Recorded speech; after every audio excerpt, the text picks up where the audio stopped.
Así que los felicito por su estudio, sigan así, espero que mantengan sus notas.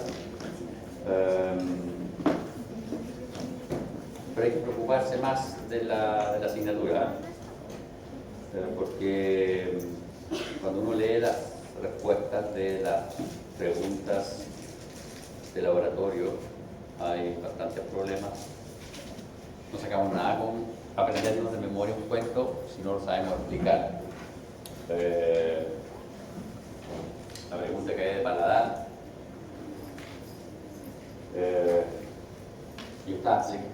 Lo único que necesitaba era que me dijeran que era la unión entre los periósteos de los procesos o huesos que forman el paladar duro. Hubo gente que me describió desde que la lengua, que baja los procesos palatinos. No, señores, no es necesario todo ese cuento. Era solo que entiende por un tipo de unión particular que se mencionaba. Nada más, corresponde a la unión de los periósteos de dos procesos óseos. Esa era toda la respuesta. Todo el resto del cuento, lo único que me dice es que el joven alumno no sabe de lo que se le está preguntando o no lee la pregunta. ¿Ya? Entonces, ojo con eso. Bien, dicho eso, y luego de haberlo felicitado por sus notas y luego de haber aclarado a todo el mundo que las notas ya están publicadas hoy día a las 8 de la mañana. Estoy bien, ¿ves? ¿Ves que hasta ahora uno está...? Claro, yo a las 6 de la mañana llegué aquí a la universidad a poner las notas para que usted tenga todas sus notas. Ya dejemos una vuelta. Ahora bien. Nosotros estábamos revisando dentina, habíamos revisado nuestro diente, habíamos revisado el esmalte, habíamos revisado 2 capítulos de la dentina y la clase pasada la dejamos libre para que ustedes se preparen para su certamen. Y lo que vamos a terminar ahora es revisar la dentina, y la dentina de esta zona de acá, de nuestro diente, se fijan, esta de acá, la dentina como que está encarcelada entre la pulpa y el esmalte por un lado y entre la pulpa y el cemento por otro. Entonces eso es interesante a saber. Está encerrada, es un espacio limitado. Y como ya lo dijimos en las 2 clases anteriores, la dentina tiene un crecimiento constante. No es como el esmalte que crece hasta que el diente eclosiona y luego desaparecen las células que están involucradas en la síntesis del esmalte. Acá en la dentina no. Esas células se mantienen, aun cuando no están en la dentina propiamente tal, pero las células que originan, sintetizan la dentina, se mantienen. Por lo tanto, la dentina es una estructura mucho más activa que el esmalte, ¿no?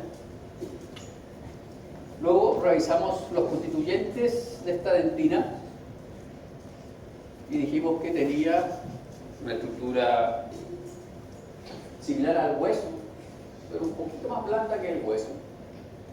Sin embargo, se diferenciaba del hueso porque no tenía laminilla, etc. Pero había colágeno, que era lo importante y que hace la diferencia respecto al esmalte, que hay colágeno de tipo 1. Está organizado el colágeno. ¿Ya?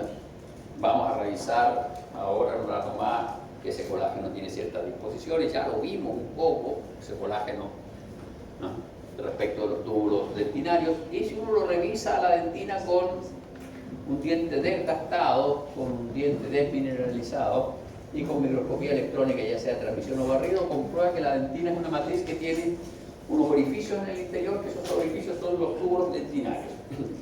Y si ustedes miran acá, los túbulos dentinarios tienen un recorrido un tanto sinuoso, es una doble S, ¿no? Entonces tiene una curvatura particular o una concavidad o convexidad, como quieran interpretarlo, que es bien particular, y eso está dado por la adecuación de los odontoblastos que cada vez van quedando con menos espacio para poder ir sintetizando la dentina. Luego revisamos algunas estructuras respecto de la matriz, la dentina peritubular, intertubular, etcétera, con las características distintas respecto de la cantidad de minerales que tiene cada una de ellas. También dijimos que la dentina, a diferencia del esmalte, la dentina se puede estudiar tanto en los cortes de diente desgastados como en los cortes de diente desmineralizados. ¿Por qué? Porque aquí hay una matriz orgánica de colágeno que es la que mantiene y retiene nuestra estructura primaria de la dentina. Bien, entonces nosotros revisamos las generalidades, las propiedades físicas, la composición química, la estructura histológica de nuestra dentina, los túbulos dentinarios, primarios y secundarios, la pared de los túbulos, contenido de los túbulos dentinarios.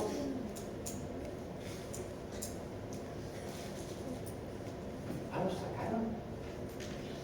Voy a hacer un poco de bullying, porque la semana pasada estuvo un señor llenando de carteles aquí que no se debía comer en la sala. No coma, no quiere alimento, pero se lo sacaron, no la voy a molestar. ¿Ya? Hablamos del contenido de los túbulos dentinarios. Recuerden siempre, el tubo dentinario tiene un contenido y ese contenido es vital para la fisiología, para la mantención del diente y es más, para la respuesta y la nocicepción de la actividad dental. Cuando te muerde algo, el contenido de estos túbulos es lo que transmite esa presión de fuerza. ¿Ya? La matriz intertubular y dentina intertubular. Bien, vamos a ver entonces ahora estructuras secundarias. Líneas incrementales o de crecimiento, dentina interglobular, zona granulosa de Tomes, líneas o bandas dentinarias y conexión amelodentinaria y conexión cemento-dentinaria. También vamos a revisar la clasificación de la dentina del manto, la circunpunctar y la predentina. Y luego vamos a ver dentina primaria, secundaria y terciaria. Bien, vamos entonces con nuestras estructuras secundarias, líneas incrementales o de crecimiento. Esto es similar al esmalte, recuerden. Hay una venta especial, todo el día con su bolsita.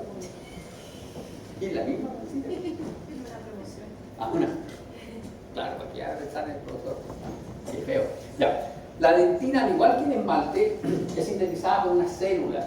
Por lo tanto, esa célula tiene una capacidad diaria de trabajo. ¿Ya? Y esa capacidad diaria de trabajo es lo que finalmente se ve reflejada acá por estas líneas, ¿ya?, que aparecen acá. ¿Se fijan? Estas líneas incrementales o von Ebner son similares, así entre comillas, a lo que pasaba con las estrías de Retschel. Corresponden a zonas en donde nuestros odontoblastos descansan del proceso de sintetizar dentina. Y ahí se produce una pequeña zona que se puede identificar como estas líneas, ¿ya? Entonces, la dentina crece por aposición. ¿Qué significa eso de aposición? Ayúdate. Tradúzcame aposición. Se van superponiendo elementos, ¿ya? Por lo tanto, se forman líneas de crecimiento producto de la deposición rítmica de material, es decir, síntesis y descanso, ¿ya? Lo mismo lo comentamos, cuando uno pinta una pared, descansa un rato y luego pasa a pintar de nuevo, se produce un solapamiento de la pintura y queda una pequeña línea, un poquito más intensa en la pintura acá, queda una pequeña línea que corresponde a zonas en donde hay diferencia en el grado de mineralización, ¿ya? Estas líneas se denominan líneas incrementales de von Ebner, ¿ya? Y estas líneas corresponden a periodos de descanso en los dientes humanos, corresponden a periodos de 5 días, cada 5 días más o menos van a descansar nuestros odontoblastos, y el depósito promedio es de 4 micras por día, promedio. Aquí dice que son 8 micras en la corona y 3 micras en la región apical. Y eso es fácil de entender, porque si nosotros dibujamos nuestro diente así, vamos a tener que nuestra dentina aquí tiene mayor espesor que en los costados. Si fuese igual la síntesis, el diente sería cuadrado, ya no tendría la forma que tiene. Durante el depósito de material diario, pues, se postula que se producirían pequeñas alteraciones. ¿Qué quiere decir esto? Si uno revisa estas distribuciones, uno va a ver que tenemos nada que gluten aquí, no existe el gluten. Vamos a tener nuestro odontoblasto sintetizando dentina, y vamos a tener que sintetizar dentina, toda esa dentina, luego sintetiza otro poquito más, luego otro poquito más, ¿ya? Se supone que esto es más o menos 4 micras. Tenemos 4 micras más, etc. Y se supone que esta celulita no está trabajando constantemente los 4 días, sino que trabaja día a día, y es más, si uno revisa esto cuidadosamente, se da cuenta que entre el margen de lo que debería ser un día hay una pequeña línea media. Entonces, más o menos, trabajaría como 12 horas continuas, luego descansaría y volvería a trabajar otras 12 horas continuas. Dado que, entonces, si ustedes sacan esa cuenta, si dijimos que cada 4 días cada 4 o 5 días tenía una línea de crecimiento acá, van a ver otras pequeñas líneas aquí entre medio, que son las líneas de aporte diario de dentina. Y esto es el descanso global. A ver, si tratamos de entender esto, la célula, como cuando ustedes están tomando apuntes aquí, de repente miran hacia el lado 2-3 minutos y luego siguen tomando apuntes. Muy distinto de terminó esta clase y ustedes se van a otra clase. Aquí empezó esta clase, usted tomó apuntes, se distrajo un ratito y siguió tomando apuntes. Acá terminó la clase. A eso se refiere. Por eso esta línea es más intensa que estas líneas pequeñitas. Entonces es el crecimiento diario de la dentina y este es el crecimiento de un periodo o línea incremental o línea de crecimiento. ¿Qué es lo que está aquí? ¿Se fijan? Nosotros vamos a tener una línea de von Ebner, otra línea de von Ebner, y acá tenemos las líneas de crecimiento diario.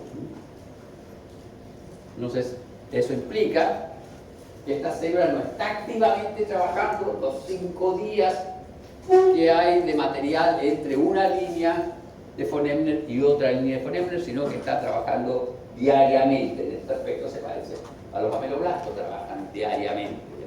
Y esto tiene todo el sentido común. Si la célula no es capaz de trabajar, no sigue el hígado trabaja todo el día, ese no descansa. Pero las otras células casi todas tienen ciclos. Nosotros estamos, ustedes ya vieron que hacemos ritmo circadiano, ciclinas. ¿Sí? Todas las células tienen este control que básicamente a nivel de cerebro tiene que ver con la liberación de melatonina por parte de la glándula pineal. La glándula pineal secreta hacia nuestro líquido cefalorraquídeo y eso genera nuestros días de sueño vigilia. Es ritmo circadiano. Todas las células lo tienen y estas celulitas también lo tienen y están trabajando día a día. ¿Ya? Bien. Veamos entonces ahora la línea de contorno de Owen, que corresponde a las líneas que se observan en cortes longitudinales de los dientes y estas son similares a las de Rechus. Es una zona radicular, se observan como bandas convergentes aquí. Estas se observan así, y en cambio acá se observan como casquetes. Se parecen mucho a la de Rechus del esmalte, ¿ya? Y corresponden a zonas mucho más intensamente teñidas en los cortes desmineralizados, y como son un poquito hipomineralizadas, hay más matriz. ¿Se acuerdan del hueso? El hueso tiene la matriz eosinófila y las zonas en donde el hueso está menos calcificado es más basófilo. Acá pasa lo mismo. Estas son zonas en donde hay hipomineralización, por lo tanto son líneas basófilas. Son líneas más intensas, son más gruesas y corresponden a trastornos mayores.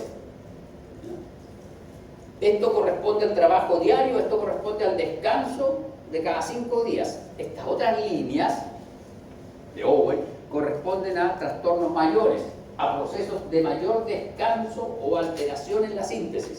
¿Ya? Y aquí hay una línea más gruesa y hay una zona en donde las células sintetizaron matriz pero mineralizaron menos. Y aquí también hay una línea de crecimiento y estas líneas también se ven alteradas, igual que el esmalte, cuando el dueño del diente está enfermo, está con fiebre, etcétera, etcétera, etcétera. ¿Ya? Entonces, estos corresponden a zonas o eventos más traumáticos que lo que es el ritmo circadiano de la célula. Esto corresponde al ritmo circadiano de la célula y de la velocidad de síntesis de dentina.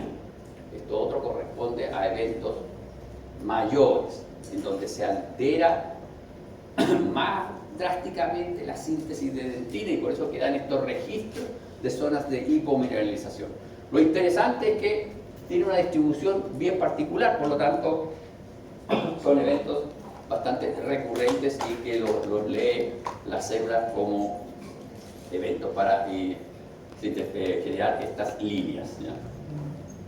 Bien, dentina interglobular. La dentina interglobular, tenemos que recordar de nuevo el hueso. ¿Recuerdan ustedes la osificación del hueso? ¿Ustedes que están tan felices? Ustedes que están tan felices, y en esta clase nadie puede estar feliz. ¿Se acuerdan cómo era lo del hueso? ¿Cómo sintetizaba el hueso? ¿Cómo lograba la célula? ¿Cuál era la célula? Los osteoblastos. ¿Cómo lograba este osteoblasto generar una concentración adecuada de calcio como para que se produzca la formación de cristales de hidroxiapatita y estos cristales de hidroxiapatita se adhieran a la fibra de colágeno? ¿No se acuerdan? Pero se tiene que recordarlo. De un futuro dentista va a trabajar forzando al hueso a que haga eso.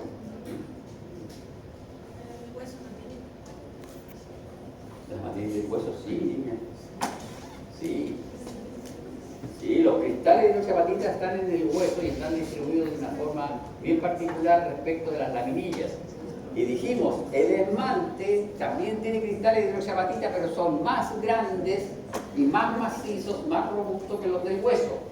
Y en el esmalte, los cristales de hidroxiapatita se organizaban ellos formando una estructura que era la varilla. Nos asocian a colágeno. Aquí, los cristales de hidroxiapatita se asocian a colágeno, pero se asocian de una forma distinta a la que se asocian en el hueso.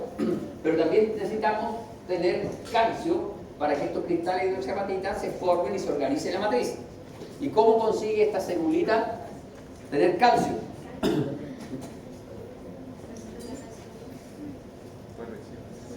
Sí. A ver, esa es la hormona, pero ¿cómo la célula consigue concentrar calcio? Sí, tiene bombas de calcio, lo junta dentro de su citoplasma y forma unas vesículas que libera hacia el espacio extracelular. Y en este caso se llaman calcoferitas, ¿ya? Esas son las pequeñas vesículas que libera y que eso generan la condensación del calcio. Ahora, ¿qué pasa? Si esas calcoferitas no se liberan adecuadamente o se produce una alteración en ellas, el calcio y la matriz no va a formarse igual que en el resto. Y ustedes ven acá, se fijan, tiene un aspecto globular esta matriz. Es bien fácil de reconocer, porque aquí la matriz es más o menos homogénea, en cambio aquí tiene un aspecto globular, es como si hubiesen vesículas ahí en esa zona. Ya se altera toda la matriz y esa corresponde a nuestra dentina interglobular. Entonces, son dentina hipomineralizada, los túbulos dentinarios de la dentina peritubular está alterado. ¿Por qué? Porque se produjo problemas en la forma de conseguir una concentración adecuada de calcio para que en esa zona se forme la matriz de forma adecuada. Bien, zonas granulosas de Tomes. La zona granulosa de Tomes, la verdad que no corresponde a una alteración ni una zona de hipomineralización como eran las otras. En las otras estructuras que revisamos había un cambio en la mineralización, ya sea líneas incrementales, la dentina interglobular también había un cambio en la matriz. En este caso no hay cambio en la matriz, no es una alteración de la matriz, sino que es una observación más que nada óptica. ¿Qué me refiero a esto? Si ustedes recuerdan, los túbulos dentinarios tenían trayectoria recta, ¿no? ¿Eran rectos los túbulos dentinarios? Sinuosa. Tenían una trayectoria sinuosa, ¿cierto? Los túbulos dentinarios tenían una trayectoria sinuosa, así. Pero el contenido de nuestro túbulo dentinario era la prolongación del odontoblasto. La prolongación del odontoblasto era una prolongación. Acá tenemos nuestro odontoblasto. Este odontoblasto, lo vamos a buscar hacia el lado mejor para que quede claro. Este odontoblasto tiene una prolongación. Esta es nuestra dentina. Acá está Aquí vamos a poner cemento. Esta prolongación era Roma, así.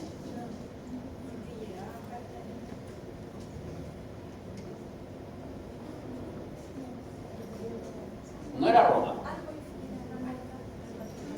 Tanto como arborificada, no. Era ramificada o era dicotómica. ¿Ya? Y en algunos casos se proyectaba un poquito más y formaba penachos adamantinos. ¿Ya? Bien. Entonces, cuando ustedes observan esto en un corte de diente desgastado, se ve este túbulo dentinario, se ve como una línea oscura. El túbulo dentinario se ve como una línea acá, porque tiene aire. ¿Y qué pasa si este túbulo dentinario se ramifica? Porque se ramificó también la proyección del odontoblasto. Entonces, si estas estructuras ramificadas nosotros las cortamos a través, las vamos a ver así. ¿Ya? Entonces, en este caso, no corresponde a alteraciones en la mineralización de la matriz, sino que corresponde a un plano de corte transversal de las ramificaciones terminales de los conductos odontoblásticos, que contienen a su vez las ramificaciones de los odontoblastos. Por eso que se ve así, ¿ya? Dijo penachos. No son usos. Sí, uso.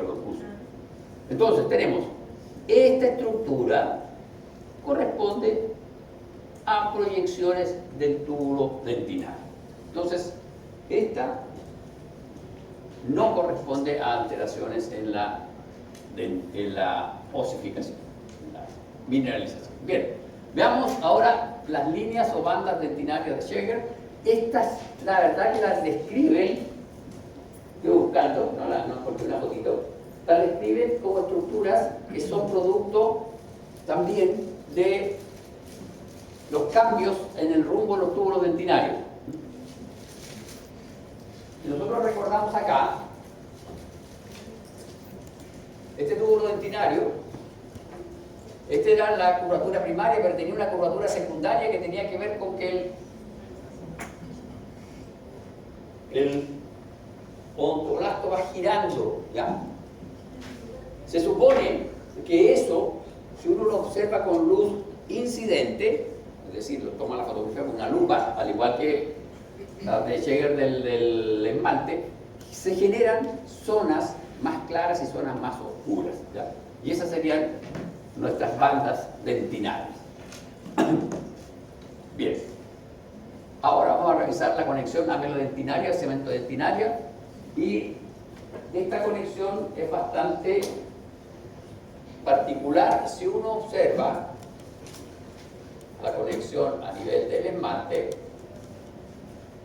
puede ver que es distinta de la conexión que hay a nivel del cemento. La conexión del esmalte con la dentina es irregular, en cambio la conexión de dentina-cemento es más regular. De hecho, la conexión dentina-cemento es más difícil de poder determinar perfecto, ¿ya?, la zona en donde ocurre esta separación. En cambio, en el esmalte es mucho más fácil. Y eso está dado por sencillamente las diferencias en la matriz. ¿Cuál es la diferencia en la matriz entre esmalte y dentina?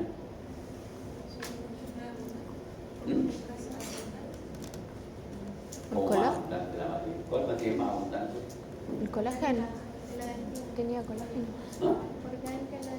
Claro.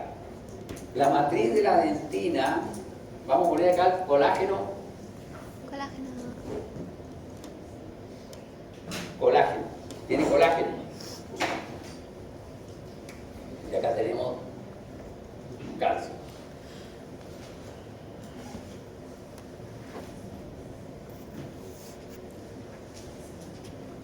Entonces, acá solo hay cristales de hidroxiapatita.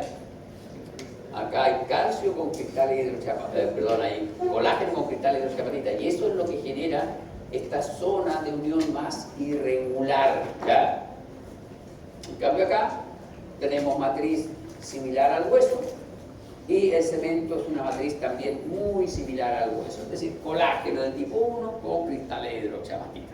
Entonces, por eso es que la conexión dentina amilodentinaria es más irregular, es más fácil de observar. ¿Se fijan? Miren, aquí está. Esa es la conexión. Esto es dentina, esto es esmalte. Vamos en nuestro...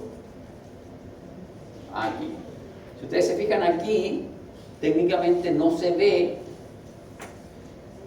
una separación clara de los dos tejidos. En cambio aquí sí se ve claramente la separación de los dos tejidos, y si nosotros revisamos esto con esta zona de ahí con mayor aumento, podemos ver que tiene estas especies de repliegues. ¿Ya? Bien, clasificación de los tipos de dentina. Vamos a tener nosotros una dentina del manto o palial, que es la primera dentina que se sintetiza. Recuerden siempre que nosotros vamos a tener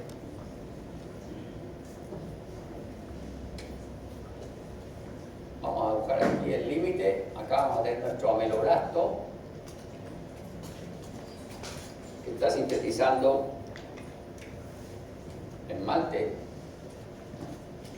y vamos a tener nuestro odontoblasto que está sintetizando dentina. Entonces vamos a tener una dentina A, B y C. La dentina A es la primera dentina que se sintetiza y es la que está adherida al esmalte o al cemento. En la primera dentina se forma periféricamente. Recuerden, la dentina se sintetiza centrífugo o centrípeto. Centrípeto, es decir, la más externa. La matriz está formada por fibras de colágeno, de von Korff. Este señor trabajó mucho en el diente, describió varias cosas, sobre todo en la pulpa, las fibras de von Korff. Son muy gruesas y están dispuestas de forma orientada, de forma regular. ¿Ya? La corona es paralela a los tubos dentinarios y la matriz es menos calcificada que la circumpulpar y contiene mayor cantidad de túbulos dentinarios con sus ramificaciones terminales. Estimado joven aún, ¿por qué contiene mayor cantidad de túbulos dentinarios? Dice ahí, contiene mayor cantidad de túbulos dentinarios. No. Porque habíamos dicho que estos túbulos eran más espaciados hacia el centro. Hacia el centro, si nosotros tomamos eso así, teníamos túbulos dentinarios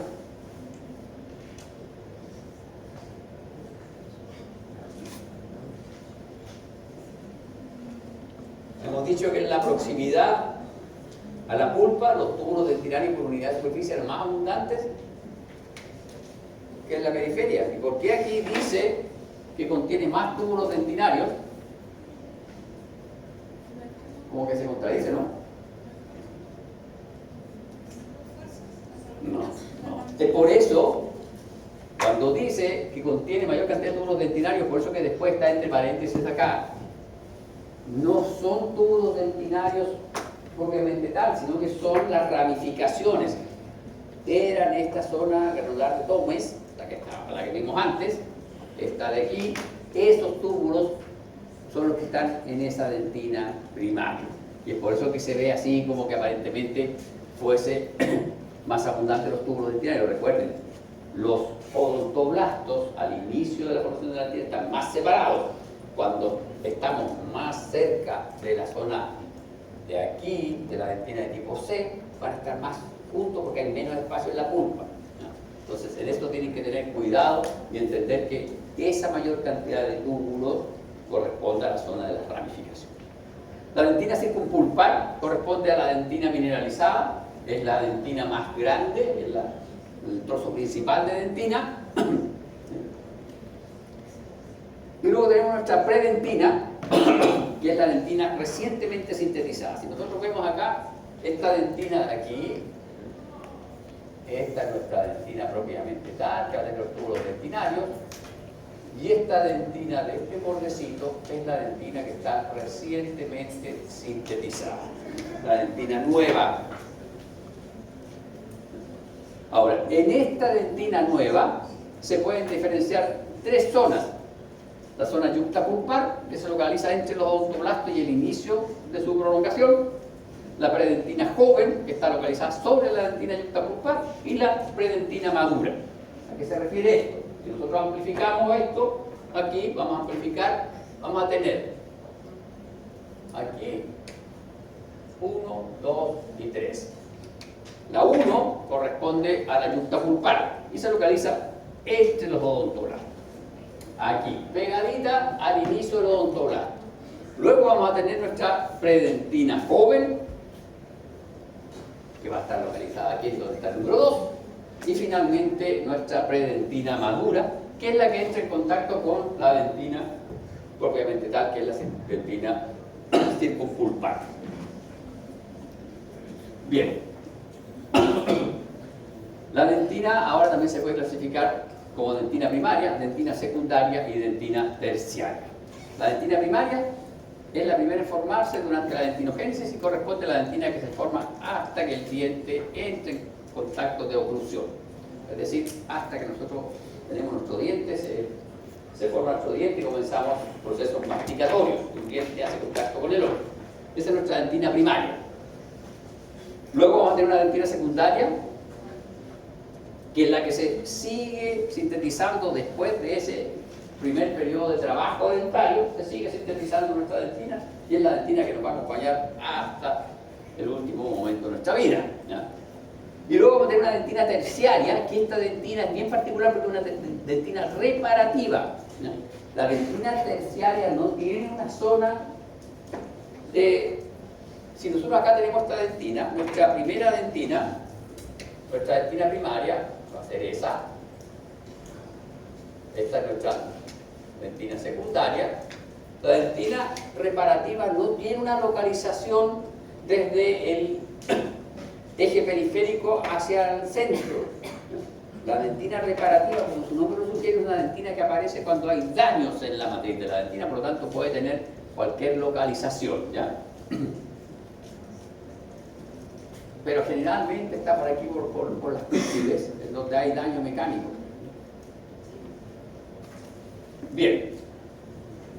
Dentina translúcida o esclerótica y dentina opaca. La dentina translúcida o esclerótica es la dentina en donde se ve muy blanquito todo. ¿Por qué se ve blanquito todo? Porque los túbulos dentinarios han disminuido su calibre. Recuerden que nosotros cuando vemos este es un diente desgastado y lo que estamos viendo aquí son túbulos dentinarios y estos túbulos dentinarios son muy delgaditos. ¿Por qué el túbulo dentinario se hace delgadito? Porque el odontoblasto está sintetizando constantemente dentina. Entonces, si esta dentina translúcida corresponde a túbulos dentinarios que han disminuido su calibre, joven, ¿usted esperaría que esta dentina translúcida sea abundante en las personas de edad avanzada o en los niños? Avanzada, sí. Nosotros nacemos con túbulos dentinarios. Miren el calibre de esos túbulos dentinarios y la cantidad de matriz intertubular. Nosotros nacemos con túbulos dentinarios más o menos viables y a medida que vamos avanzando en nuestra vida, el túbulo dentinario se va disminuyendo su calibre. Y la dentina opaca corresponde a esta dentina de aquí. Y si ustedes se fijan, esta dentina, los túbulos dentinarios son más gruesos aquí. Son más gruesos y se ven negros. Repito, dientes desgastados. Cualquier estructura que en un diente desgastado se vea negro corresponde a un hoyo que está lleno de aire. Entonces, si los hoyos aquí, que son los túbulos dentinarios, son muy delgaditos, quiere decir que esta dentina estaba activa y el odontoblasto sintetizó matriz y terminó adelgazando el túbulo dentinario. En cambio acá, el odontoblasto murió tempranamente y ese túbulo dentinario quedó con un calibre mayor y esa estructura quedó sin nada adentro Y es lo que se está viendo acá, está llena de aire. Eso se llama dentina opaca. Entonces son elementos sin vitalidad, no están sufriendo cambios, tienen un calibre mucho mayor y no contienen prolongación de odontoblastos. A cambio acá sí hay prolongación de odontoblastos. Bien, actividad sensitiva de la dentina. La inervación de la dentina primero parte de elementos de la pulpa, no hay elementos nerviosos en la dentina. En la pulpa los nervios penetran por el foramen apical, acompañados del paquete vascular. ¿Se recuerdan en el paso práctico? En el diente que revisamos, había en la base de la pulpa del diente, había un paquete vasculoneural, en donde había una vena, una arteria, un fascículo nervioso, y también debería haber un vaso linfático. Nosotros alcanzamos a ver 3 elementos. Desde ese paquete que está en la base del diente, se proyectan las vías nerviosas hacia el interior de la pulpa, y desde ahí estas vías nerviosas se ramifican, y se ramifican a una zona que está inmediatamente por detrás de los cuerpos de los odontoblastos.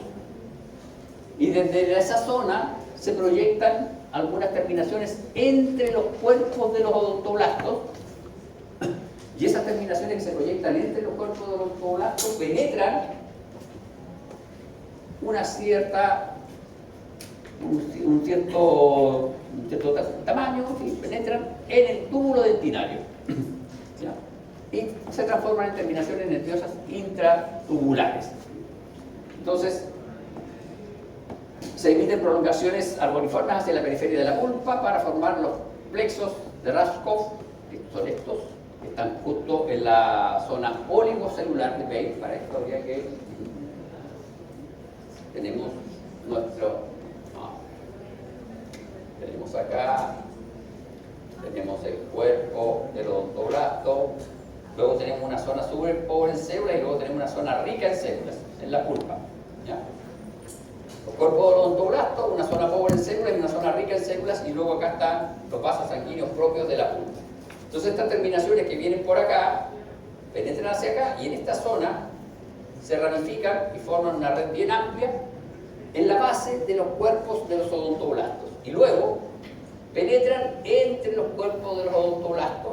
Para penetrar entre los cuerpos de los odontoblastos pierden la vaina de mielina, y luego penetran en el túbulo dentinario una pequeña proyección. No se aclara si penetran la predentina y más allá de la predentina, pero penetran, asumamos que penetran un poquito más allá de la predentina, ¿no? Y entonces, estas fibras que penetran ahí serían de 2 tipos, de tipo A y de tipo C. Y para lo lamentable de todos los humanos, ¿se fijan? Dolor agudo, dolor difuso. Todas esas terminaciones que penetran en la dentina solo son terminaciones que registran estímulos dolorosos. Bien, esa era nuestra última diapositiva, este era lo último que teníamos que ver de la dentina. Entonces,